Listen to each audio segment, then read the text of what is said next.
Voilà, ici, quand on entre dans le salon, on est côté Marny. Et par contre, tout le restant de l'appartement se trouve côté Compiègne. À cheval sur 2 communes dans le même appartement, s'apprête à sourire. À Compiègne dans la cuisine, à Marny dans le salon. Ce propriétaire n'y fait plus attention, sauf au moment où il paye ses factures.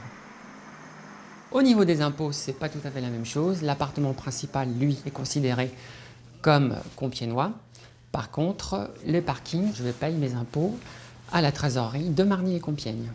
C'est sans compter les difficultés pour ouvrir un compteur électrique. Il faut souvent attendre 3 semaines pour qu'EDF localise les résidents, car dans le même immeuble, il y a 2 adresses, 2 taxes d'habitation à payer aussi, et cela fait 30 ans que ça dure. Ici, c'est Marny, ici, c'est Compiègne. C'est gênant au début, ensuite on finit presque par s'habituer. Depuis des années, ça dure pour des centaines de personnes, et jamais auparavant, personne n'avait bougé. Gênant, en revanche, pour obtenir des réponses précises lors du recensement, l'agent recenseur a failli y perdre son latin.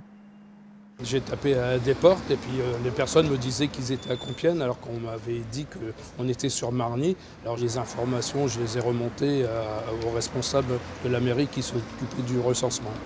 Alors l'INSEE vient de trancher, tous les habitants seront rattachés à Marny. Colère du maire de Compiègne, avoir des habitants en moins lui ferait perdre une partie des dotations financières de l'État. Le système de financement est fait de manière telle qu'à 40 000 habitants, il y a un seuil pour le calcul des dotations. Si vous avez 39 999, ce n'est pas la même chose que si vous avez 40 001. Côté notoriété, beaucoup de résidents préfèrent être rattachés à Compiègne. Côté impôts locaux, en revanche, peu ou pas de préférence.